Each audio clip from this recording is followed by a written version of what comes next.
Good morning, friends. Welcome you all. You're watching Ajay Blog Baba Cheryl, and this is Ajay. Today we're gonna discuss about crude oil के आज के levels क्या रहेंगे. अभी हो रहे हैं सुबह के 10:27 and we are going to check what can be intraday levels. क्या एसएल रहेंगे, क्या रेजिस्टेंस रहेंगे डेली बेसिस एक्टिविटीज के लिए, क्लोजिंग किस तरीके से हो सकती है based on chart level, based on news. कल के लेवल्स क्या रहेंगे और आने वाले टाइम में जो ओपेक की मीटिंग्स आ रही है उसकी वजह से क्या इम्पैक्ट रहने वाला है. राइट, चार्ट का एनालिसिस करेंगे.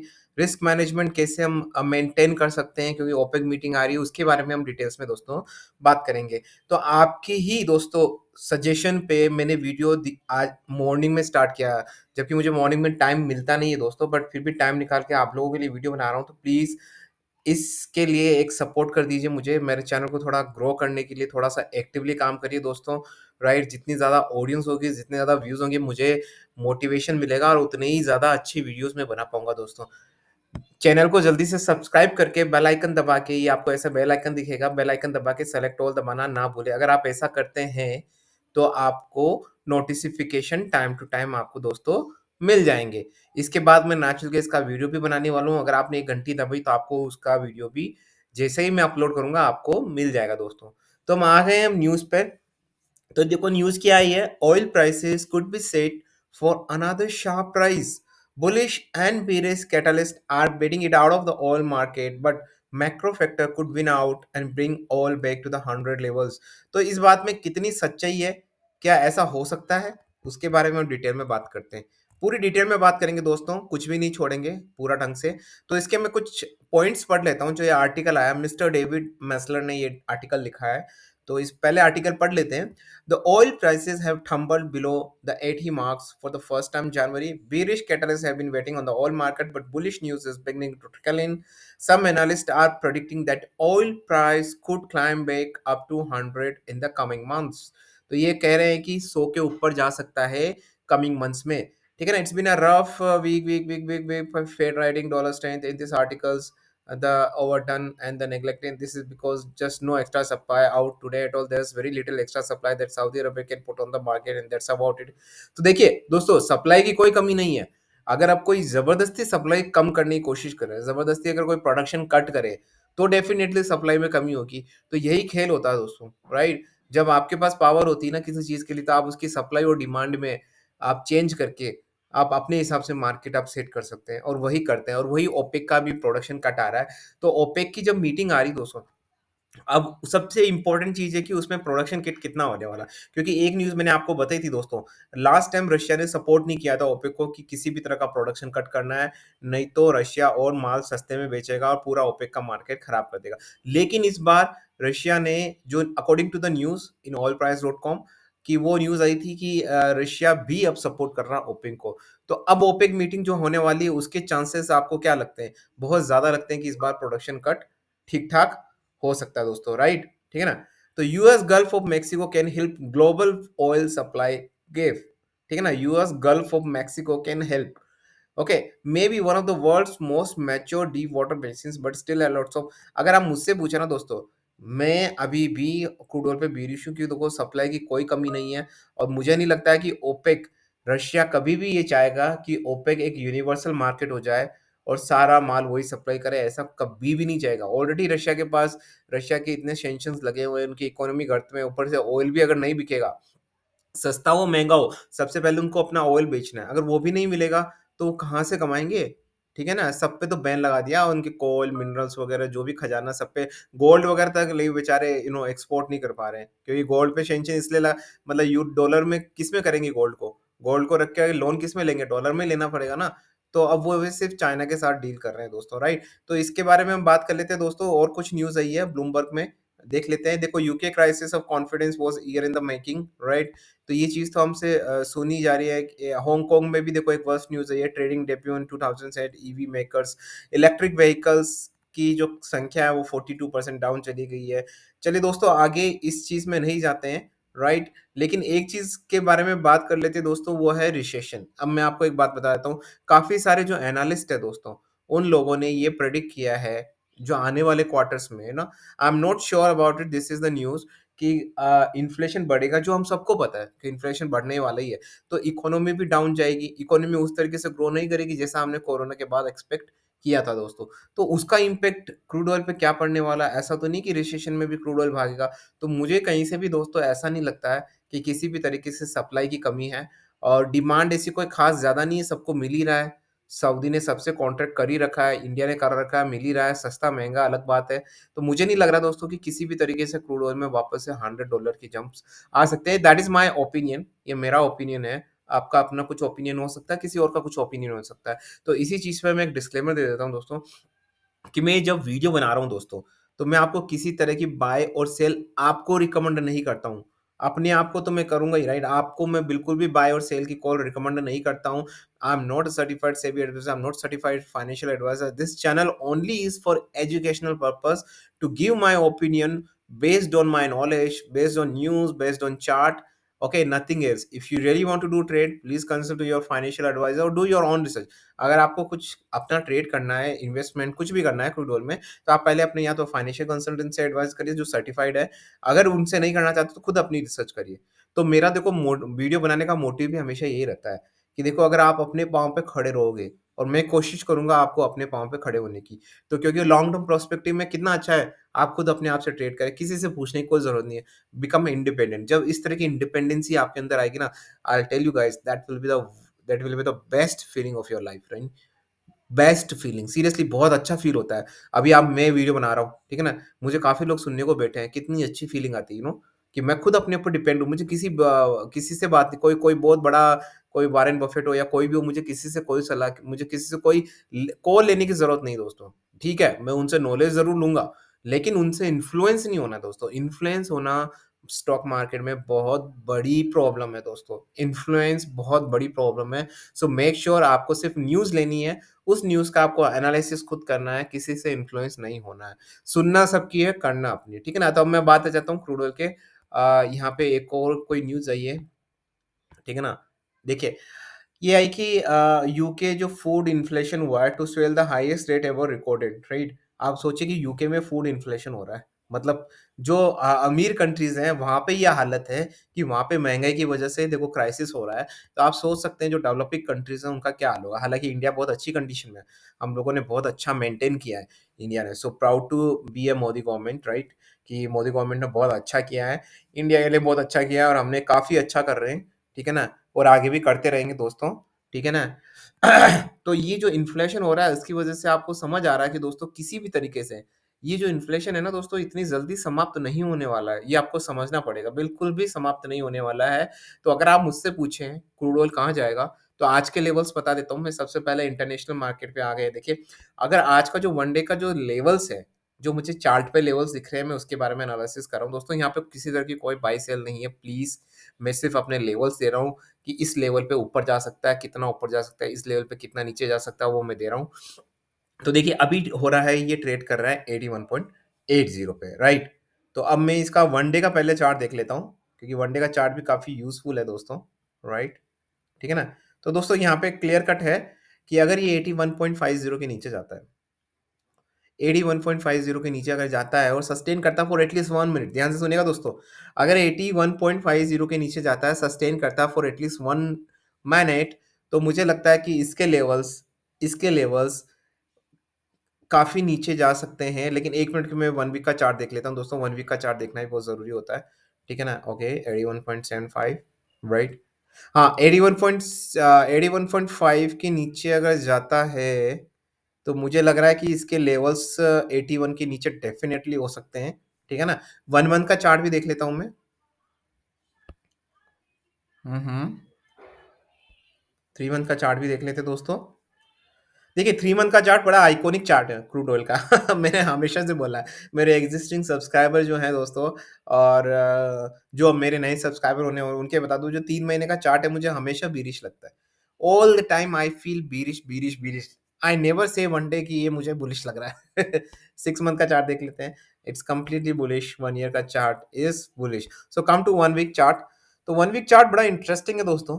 यहाँ से एक बहुत बड़ा फॉल हो सकता है, अगर ये यहाँ से 81.50 के नीचे जाए वापस से, ठीक है ना? तो मुझे लग रहा है कि जो पहला लेवल्स हो सकता है वो आपको ज़्यादा नीचे के लेवल्स रखने नहीं दोस्तों। तो दोस्तों देखिए बात सुनिए, ओपेक मीटिंग का क्या है कि क्या होने वाला है, कब क्या होने वाला है वो हमको नहीं पता, राइट? ओपेक मीटिंग वो करते हैं प्रोडक्शन कट के लिए, तो कुछ मिनिमल प्रोडक्शन कट होना तो मेरे हिसाब से एक अंदाज़ा लगा रहा हूँ प्रेडिक्शंस की तय है, राइट? लेकिन कितना होगा प्रोडक्शन कट, क्या उसका कोई इम्पैक्ट पड़ेगा कोई वो हम अभी नहीं बता सकते दोस्तों, राइट?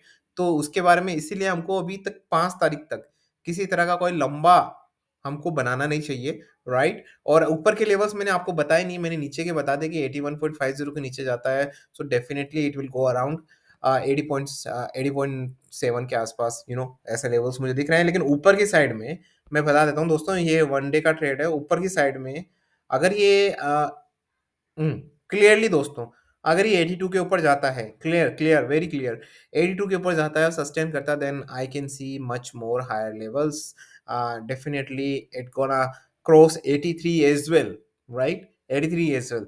बट आगे के शॉर्ट टर्म में अगर आप मुझसे पूछे तो शॉर्ट टर्म में मुझे लगता है कि बहुत बड़ा रेजिस्टेंस है अराउंड 85, ठीक है ना? 85, तो 82 के ऊपर जाता है तो मुझे लगता है definitely it will go to 83, 82 के ऊपर जाके सस्टेन करता है वापस से अगेन, अगेन गाइस सस्टेन करता है। देखिए इसके पीछे पॉलिसी क्या मैं आपको बताता हूँ। मैं आपको आज एक सीक्रेट बताने वाला हूँ दोस्तों।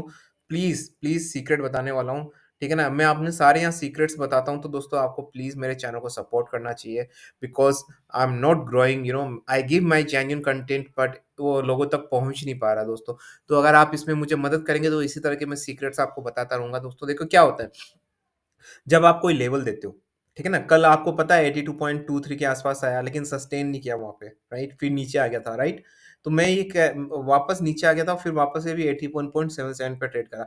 जब दोस्तों इस तरह का जो चार्ट बनता है ना, ध्यान से सुनिएगा, जब आपका जो 82 का एसएल है वो क्रॉस करके वहाँ जाता है और वहाँ सस्टेन नहीं करता, वापस से 82 के नीचे आ जाता है, ठीक है ना? जो अभी 81.78 पे है। इसके बाद अगर वापस से ये 82.10 को क्रॉस करता है, ध्यान से सुनिएगा दोस्तों, वापस से 82.10 का क्रॉस करता है, तो इसका क्या मतलब होता है? कमेंट सेक्शन में लिखिए अगर किसी भी पर्सन को इस चीज़ के बारे में पता है तो देखिए उसका मैं बताता हूँ। इसको हम बोलते हैं, मैं मेरे भाषा में बोलता हूँ, टेक्निकल चार्ट में नहीं, इसको बोलते हैं हम डेजा वू, ठीक है ना? क्या होता है ना, जब इस तरह का बनता है ना, तो उसमें क्लियर एक इंडिकेशन होता है, क्लियर कट इंडिकेशन होता है। वापस से सुनिएगा, एक बार एसएल तोड़ने के बाद, ठीक है ना? वहाँ पे सस्टेन नहीं करता है, मतलब अपन ने ऊपर के लेवल पे बोला था, वहाँ सस्टेन नहीं करता, फिर से नीचे आता है। अगर फिर से वही लेवल तोड़ता है, तो यहाँ पे मैं 99.99% श्योर हो जाता हूँ कि अब ये डेफ़िनेटली ऊपर जाने वाला है। समझ गए मेरी बात? अब डेफ़िनेटली ऊपर जाने वाला है। अगर वापस इसने 82.10 को क्रॉस किया, so I can bet according to my analysis, according to the news, according to the chart levels, definitely it gonna go beyond 83, beyond 83।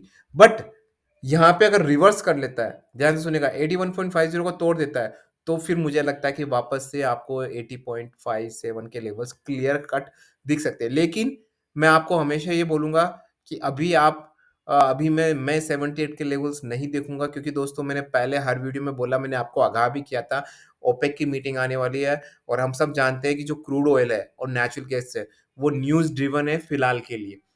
कोई भी न्यूज़ आती है, उससे एक नेगेटिव और जो भी पॉज़िटिव सेंटिमेंट बनता है, उसी सेंटिमेंट के हिसाब से एक पॉज़िटिव ट्रेड होता है और नेगेटिव चार्ट में एक पैटर्न बनता है, राइट? तो इसीलिए अभी हम आश्वस्त नहीं हैं, हम इसीलिए हमको 2 या 3 दिन के लिए नहीं सोचना है। डेली बेसिस मुझे लगता है कि टिल 5 अक्टूबर, राइट? टिल 5 नहीं, टिल 6 अक्टूबर, क्योंकि देखो 5 अक्टूबर को तो मीटिंग आएगी, न जाने कब आएगा, तो उसका इम्पैक्ट 6 अक्टूबर को भी रहेगा। So till 6 October I would say there will not be any kind of, हमको कोई लॉन्ग लेवल्स नहीं बनानी चाहिए। अगर आपको कुछ करना है तो वन डे के बेसिस पे आपको करना चाहिए, ये मेरी सलाह है। जबकि आपको हमेशा पता है कि मैं शॉर्ट टर्म के लिए कितना पॉजिटिव रहता हूँ, क्योंकि क्योंकि वन डे में बहुत ज़्यादा मैनिपुलेशन होता है। लेकिन कंडीशन के हिसाब से दोस्तों हम काम करते हैं, राइट? हम अपनी कंडीशन के हिसाब से, अपॉर्च्युनिटी के हिसाब से हम काम करते हैं। ऐसा नहीं कि हम हमेशा एक ही चीज़ पे अटके रहेंगे, एक ही चीज़ करेंगे जो हमने तय कर ली, ऐसा नहीं होना चाहिए। Market is very flexible and dynamic, and so we should be also very flexible and dynamic, right guys? ठीक है ना? तो चलिए अब बात कर लेते हैं इंडियन मार्केट की। काफ़ी लोग वेट कर रहे हैं कि कब अजय भाई इंडियन मार्केट पे अपने ओपिनियन देवे, अपना एनालिसिस दिए, तो जल्दी से बात कर लेते हैं हमारे इंडियन मार्केट में। तो हम आ गए जी भई इंडियन मार्केट में, 6703 पे है। सबसे पहले वनडे का चार्ट देख लेते हैं। सो वनडे का चार्ट अगर आपको कैंडलस्टिक में अगर आप देखते हैं, मैं नहीं देखता, मेरे को कैंडलस्टिक ना लाल, हरी, नीली, पीली लाइनें देखने का कोई शौक नहीं है, मैं वैसे ही बता देता हूँ चार्ट में। लेकिन अगर आपको ऐसे चार्ट से नहीं लगता है और अगर आप कैंडलस्टिक देखना जानते हैं, तो जल्दी से कैंडलस्टिक देखिए और अभी कमेंट करिए कि आपको क्या लग रहा है, कि ये कौन-सा पैटर्न बना रहा है, बताइए। ठीक है ना? देखो मुझे यहाँ पे मेरे जो पैटर्न होते हैं मैंने अपने ईज़ाद किए देखो। मैं हमेशा अपने हिसाब से सारे काम करता हूँ। इसका मतलब ये नहीं कि काइंड ऑफ वेरी इगोइड सिर्फ़ किसी और की नहीं सुनूँगा, ऐसा नहीं है। लेता हूँ मैं सबकी, न्यूज़ आपकी भी लूँगा। कल एक सब्सक्राइबर ने बोला था कि सर कोई किसी पर्टिकुलर रशिया में कुछ हो गया उसकी वज़ह से ये हो रहा है क्या? तो वो न्यूज़ को फिर मैंने काफ़ी सर्च किया था। एक सब्सक्राइबर ने मुझे कमेंट किया था, ठीक है ना? मैं नाम भूल गया उनका। तो उन्होंने कमेंट किया था, वो न्यूज़ को मैंने डिटेल में एनालिसिस किया था, राइट? तो इसीलिए आपकी सारी चीज़ लूँगा मैं, कि सबकी लूँगा, लेकिन करूँगा अपनी। तो यहाँ पे मेरा पैटर्न होता है, ये उल्टा यू बना रहा है। क्या बना रहा है? ये मैंने मेरे अपनी टेक्निकल इज़ाद किए हैं। मुझे किसी जो कैंडलस्टिक बनाया है वो उनका कोई अप्रूवल लेने की ज़रूरत नहीं कि मैं कैंडलस्टिक के हिसाब से देखूँ। मैं अपने अलग से पैटर्न बनाता हूँ दोस्तों। तो यहाँ पे मेरा यू लेवल बड़ा आपको अलग-सा लग रहा होगा। यूजुअली सब लोग बोलते हैं, सब लोग कैंडलस्टिक फ़ॉलो करते हैं, एक्सपर्ट से expert. Why should I follow the candlestick? मुझे क्यों फ़ॉलो करनी है? हैं? क्या किसी ने एक ट्रेडमार्क बना दिया है कि वही फ़ॉलो करना है? मैं अपने लेवल्स बनाता हूँ दोस्तों, अपनी टेक्निकल भाषा में अलग-अलग नाम देता हूँ उनको, राइट? तो ये मेरा पैटर्न है, ठीक है ना? तो जब आप इस तरीके से दोस्तों काम करोगे, बहुत अच्छी फीलिंग आती है दोस्तों, आपको समझ नहीं आया आप है ना, जब आप भेड़-चाल में चलते हो ना कैंडलस्टिक, कैंडलस्टिक, कैंडलस्टिक, तो वो फीलिंग कभी नहीं आ सकती। जब आप ना खुद का कुछ बनाते हो और फिर वो इज़ाद करते हो और वो फिट बैठता है, मार्केट फिट बैठता है और आप कमाने लगते हो, तो आपको एक जो अजीब-सी फीलिंग आती है ना, मतलब बहुत स्पेशल फीलिंग्स आती है, राइट? तो देखिए अभी यहाँ पे यू पैटर्न बन रहा है। अब मैं बताऊँगा यू पैटर्न अभी बना नहीं है, अभी उल्टा यू पैटर्न बनने वाला है। अगर वो बनता है और उसी के बेसिस पे मैं आपको अपने लेवल्स देने वाला हूँ। तो दोस्तों जल्दी से चैनल को लाइक कर दीजिए अगर आपको मेरा वीडियो अच्छा लग रहा है, अगर आपको मेरा नॉलेज, मेरा शेयरिंग थॉट अच्छे लग रहे हैं आपको, तो प्लीज़ चैनल को लाइक करिए, सब्सक्राइब करिए, बेल आइकन को दबा के सेलेक्ट ऑल करिए और अपने सारे दोस्तों के साथ शेयर करिए प्लीज़, प्लीज़। अब बात कर लेते हैं वनडे के चार्ट की, तो वनडे के चार्ट में देखिए दोस्तों, जब ये अगर वनडे के चार्ट के बेसिस पे मैं बोलूँ, तो इसको उल्टा यू बनाने के लिए इसको कम से कम 6670 के नीचे जाना पड़ेगा। कौन से लेवल पे जाने का? 6670 के नीचे। अब हमने वो उल्टा यू तो बना लिया, लेकिन आपने सुना होगा 20 days moving average, 100 moving average, 250 moving average, वो भी तो देखने पड़ते हैं। 1 वीक, ये देखो, अब 1 वीक का चार्ट कैंडलस्टिक निकाल दीजिए अगर आपको इससे समझ नहीं आता है, तो देखो 1 वीक का जो चार्ट है ना, वो कौन-सा पैटर्न बना रहा है। देखो, अब थोड़ा-सा इसमें सोचने की ज़रूरत है आपको, ठीक है ना? कैंडलस्टिक को 1 मिनट के लिए भूल जाइए। जो कैंडलस्टिक में हेमिंग पैटर्न्स वगैरह फालतू की चीज़ें बनती हैं, उनको 1 मिनट के लिए भूल जाइए। आप यहाँ पे थोड़ा-सा सोच के बताइए। ये आपके लिए असाइनमेंट है दोस्तों। इसी चार्ट के लेवल को आप बारीकी से एनालिसिस करके आप कमेंट सेक्शन में लिखिएगा कि आप क्या समझते हैं। मैं यहाँ पे सीधे आपको लेवल्स बता देता हूँ। देखिए, अभी 6700 है, राइट दोस्तों? तो जिस तरीके से मुझे लेवल दिख रहे हैं, ये 1 वीक का चार्ट है। 1 मंथ का चार्ट भी देख लेता हूँ पहले। हुँ। हुँ। तो देखिए मुझे क्लियर कट दिख रहा है दोस्तों, 6720 का लेवल है। अगर वो क्रॉस करता है तो मुझे लगता है कि और वहाँ पे क्रॉस करने के बाद 2 मिनट सस्टेन करता है एट लीस्ट, तो मुझे लगता है कि एक अपवर्ड मूवमेंट बन सकता है यहाँ पे, राइट? 3 मंथ का चार्ट देख लेते हैं।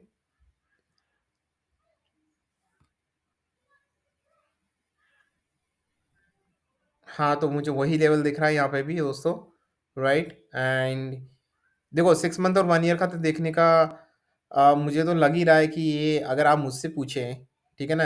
देखो मैं अगर मैनिपुलेटेड न्यूज़ को हटा दूँ दोस्तों, ठीक है ना? क्योंकि देखो काफ़ी सारी न्यूज़ है, आप चार्ट पैटर्न बनाते हैं, अब तो हम इतने एक्सपर्ट हो चुके हैं, आप मेरे साथ इतने सारे वीडियो देख चुके हैं, हमने न जाने क्या-क्या देखा है, हमने 120 के लेवल से 80 तक आते देखा है, 97 से 90 के लेवल देखे हैं, काफ़ी सारी चीज़ें देखी है और काफ़ी सारी सीखा है हमने कि यहाँ पे तो वोलेटिलिटी बहुत होती है।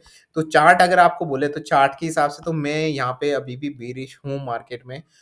मुझे तो बेयरिश ही लग रहा है according to the chart, according to the news everything, right? तो अब मैं आ जाता हूँ अपने लेवल पे। अगर कोई वन डे का कर रहा है तो वन डे के लेवल्स के लिए मैं आपको बता देता हूँ दोस्तों, 6670 के नीचे ही कुछ न कुछ बनता है। अगर 6770 के नीचे अगर ये सस्टेन करता है for at least 1 minutes, so I can see the level of 6600 के लेवल्स मुझे दिख सकते हैं। 1 वीक का चार्ट मुझे काफ़ी कुछ साइडवेज़ पैटर्न्स बता रहा है, राइट? लेकिन यहाँ से भी अगर 6770 के नीचे जाता है और सस्टेन करता है, तो मुझे लग रहा है कि यहाँ पे भी आपको वही लेवल दिखा रहे हैं 6600 के लेवल्स दोस्तों। 1 मंथ का चार्ट भी मुझे यही सजेस्ट कर रहा है दोस्तों, 6600 के लेवल्स आपको क्लियर कट आपको दिखने वाले हैं दोस्तों, ठीक है ना? 3 मंथ तो शॉर्ट टर्म में दोस्तों अगर आप मुझसे पूछे तो शॉर्ट टर्म में yes, I am quite bearish about it, but एक चीज़ आपको मैं याद रखनी है, मैं भूलना नहीं है, मैं आपको आगाह करता हूँ, ओपेक मीटिंग आने वाली है दोस्तों, नो शॉर्ट टर्म।